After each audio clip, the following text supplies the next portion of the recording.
Morning मित्रांनो, तर कसे वाटले हे टाइमलॅप्स? खास टाइमलॅप्स घेण्यासाठी मी या टेकडीवरती आलो होतो. माझ्यासोबत माझा मित्र गणेश तो सुद्धा आहे. आणि मस्त वाटतं यार, सकाळ सकाळी फर्स्ट टाईम म्हणजे मी इथे आल्यापासून फर्स्ट टाईम सूर्य बाहेर आलेला आहे, सूर्याने बाहेर डोकावलेला आहे, त्याच्यामुळे आपले टाइमलॅप्स पण जबरदस्त आलेले आहेत. नमस्कार मित्रांनो, तर आज मी निघालो आहे भांबवलीला, नाही वज्राईला. अरे हे दोन नाव आहेत. आणि हा धबधबा आहे कास पठारच्या पुढे. कास पठारचा जो तलाव आहे, तलावातून पडणारा जो धबधबा आहे तो हाच आहे.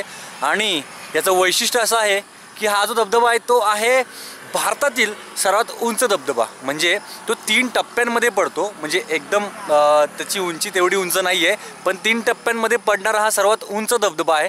सो आपण तिकडे चाललो आहे. माझ्यासोबत आहेत माझे गावाकडचे नवीन मित्रमंडळी. नवीन म्हणजे तुम्ही याला ओळखतच असाल, पण हा एक नवीन मित्र आहे, निखिल कोरेगावचा आहे हा. आणि हा पण माझा सबस्क्रायबर होता. त्याला नंतरनं कळालं की मी यूट्यूबिंग करतो आणि मी इथलाच आहे जवळचा. कसं वाटतंय? एकदम मस्त. आणि हा गणेश. गणेश हाय कर. हाय हाय.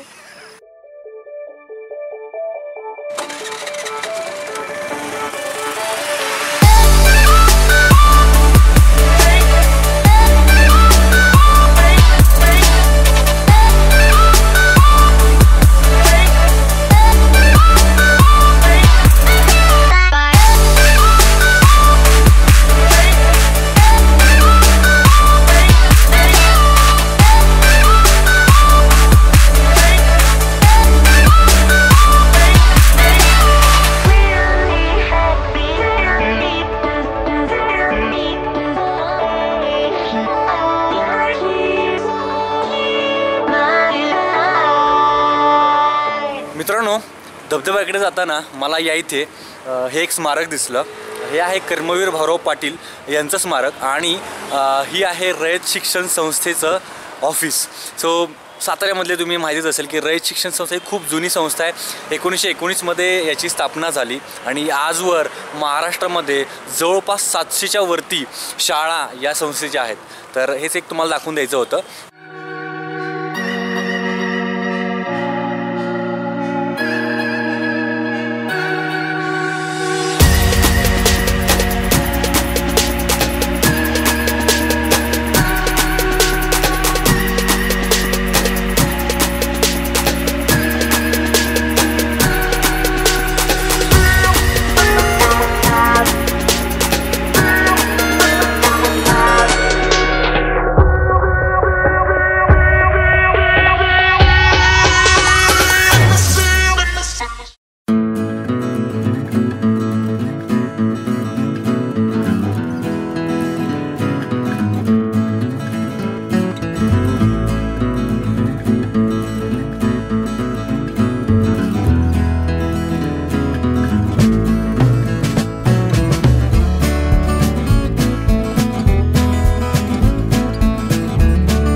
मित्रांनो, आपण पोचलो आहोत आता कास तलावाच्या इथे. प्रॉब्लेम असा आहे की मला बोलता येत नाही, काय का आखडलोय मी. सगळेच आखडलेत खरं तर. आखाड आहे एपिग्लॉटिक्स. भांबवलीला जायचंय, पण आधीच भांबवले आम्ही. Not live blog. मित्रांनो, कास थांबा एक मिनिट. मित्रांनो, कास पठाराच्या इथूनच तुम्ही खाली आल्यानंतर ना हा कास तलाव तुम्हाला दिसतोय.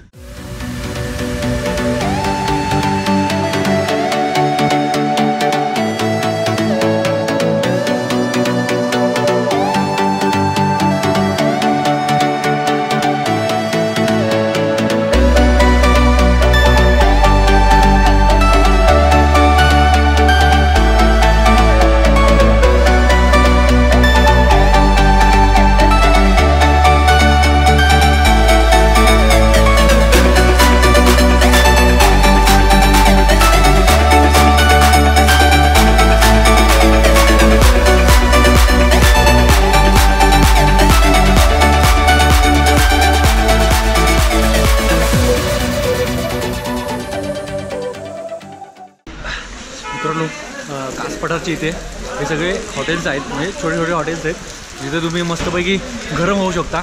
या इथं भुट्टा पण आहे, हे बघा, मस्तपैकी गरम व्हायचं आणि पुन्हा मग आता भांबिवलीला जायचं. आता प्रॉब्लेम असा आहे की आता सगळं धुकं आहे आणि भांबिवली जो धबधबा आहे तो आपल्याला लांबून बघावा लागतो आणि तिथे जायची जी वाट आहे ती पण खूप खोल आहे असं म्हणतात. बघू, नशिबात असेल तर आपण बघू.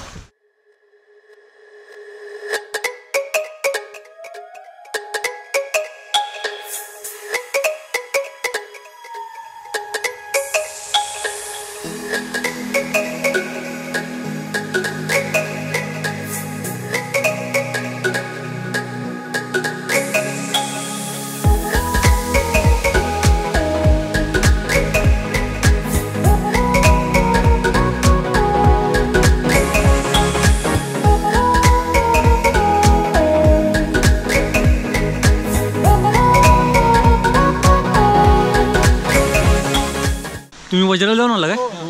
किती लांब आहे तरी? 1.5 किलोमीटर. 1.5 किलोमीटर इथनं. आणि बघायला भेटतंय का? बघायला भेटणार, फक्त 15 मिनिटं थांबावं लागेल कारण की धुकं येतं ना भरपूर. हां, 5 ते 10 मिनिटं थांबावं लागतंय. थांबावं लागेल. बरं, खाली उतरू शकतो का आपण? नाही, टोटल खाली नाही जाऊ शकत. नाही जाऊ शकत काय? तुम्हाला 3 टप्पे फक्त दिसेल फक्त तिथे. दिसेल का? तुम्हाला त्या गावाकडून तिथं चालत जावं लागेल. बरं बरं बरं. कुठं आला तुम्ही? सांगलीवर. सांगलीवरून आलाय काय? बरोबर, चालेल. Thank you thank you thank you. मित्रांनो, कास तलावापासून तुम्ही 1-2 किलोमीटर पुढे बामणोलीच्या दिशेने जर आल्यानंतर तुम्हाला इथे एक कमान दिसेल. या कमानीतून आत आपल्याला जायचे त्या धबधब्यासाठी. काका, तुमचं नाव काय? कृष्णा तात्याबा शेला. बरं, मला या धबधब्याविषयी थोडक्यात माहिती सांगाल काय? धबधब्याविषयी सांगण्यामध्ये आनंद इतका वाटतो की आज ह्या धबधब्याचं समजा 1942 साली हां हां ओपनिंग झालं. म्हणजे तलावा ज्या वेळेला चालू झाला, तलावाचं ज्या वेळेला इंग्रजां काळापासून हा तलावा अस्तित्वामध्ये आहे. तर इंग्रजांच्या काळापासून हा धबधबा आहे, परंतु ह्याचं माहिती देण्याचं काम म्हणजे आज ह्या 6 वर्षापासून चाललेलं आहे. बरं बरं. हा जो धबधबा आहे म्हटलं जातं की भारतातला सर्वात उंच धबधबा आहे. हो. तर कितीतरी उंची आहे या धबधब्याची? 1150. 1150. बरं. आणि या इथे जे पर्यटक येतात आहे त्या पर्यटकांना त्या धबधब्याच्या खाली बेसला जाण्यासाठी कुठला मार्ग आहे? बेसला जाण्यासाठी उन्हाळ्यामध्ये मार्ग मिळेल. आता पावसाळ्यामध्ये मार्ग तर नाही. भांबोरी या गावापासून तुम्हाला धबधब्याच्या पाण्यापर्यंत जाता येतं, परंतु खाली जाण्याचा मार्ग नाही. बरं बरं. म्हणजे एकदम स्पॉटला जर खाली जाण्याचा मार्ग जर असेल तर फार धोक्याचा आहे आणि त्या मार्गामध्ये माणसाने जाऊ नये. पर्यटकांनी सुद्धा तिकडे जाण्याचा अवलंब करू नये. हे घेण्याचं म्हणजे खरोखर जर पर्यटकांना जर आनंद जर घ्यायचाच आहे तर लांबून घ्यावा, जवळ जाण्याचा प्रयत्न करू नये. बरोबर आहे. कारण का, हा निसरडा रस्ता आहे आणि त्याच्या पुढे जर गेलं समजा त्या कड्याच्या साईडला तर घसरून माणूस पडून जाण्याची भीती, एखादी जीवितहानी होण्याची शक्यता आहे. मित्रांनो, आपण धबधब्याच्या इथे पोहोचलोत. पाठीमागे या इथे हे बघा, तुम्हाला दिसत असेल धबधब्याचा तिथे पॉइंट आहे. तिथे जाऊन आपण आता व्हिडिओज घेऊ, बघूया. सगळं ते पाणी असं वरती येते आईसोबत, रिव्हर्स वॉटरफॉल. म्हणजे तेवढा नसेल पण जे काय आहे ते बघूया.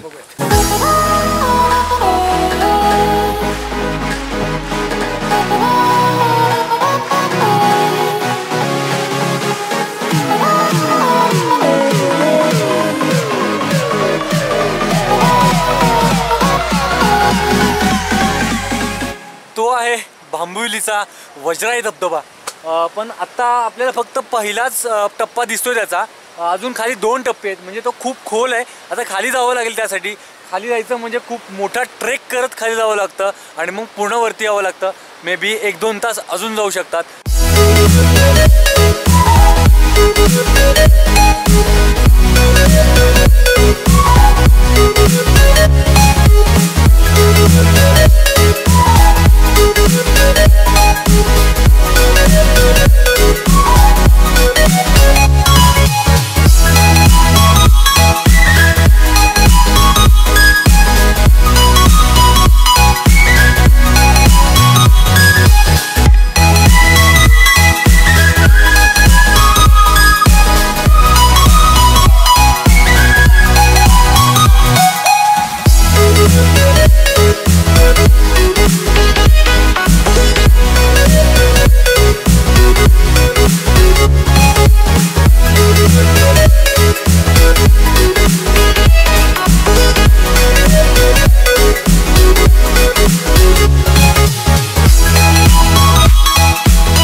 हा कसं काय मजा आली ना? आम्हाला तर जाम मजा आली, तुम्हाला पण आली असणार आहे, 100% शुअर आहे. कमेंट करून नक्की कळवा कसा वाटला हा व्हिडिओ. आम्हाला खाली जाता नाही आलं जास्त, पण थोडं जाऊन शूट घेतलं आहे. नंतर माझा कॅमेरा खराब झाला, तो दुसरा जो कॅमेरा आहे तो खराब झाला, त्यामुळे मला जास्त बोलता नाही आलं. या कॅमेऱ्यामध्ये जेवढा ऑडिओ येते तेवढाच मी बोलतोय, सॉरी फॉर दॅट. पण सबस्क्राईब करा विसरू नका आपल्या चॅनलला जर तुम्ही नवीन असाल, आणि जर आवडलं असेल तर प्लीज तुमच्या मित्रांना शेअर करा आपल्या चॅनल. तोपर्यंत बाय बाय.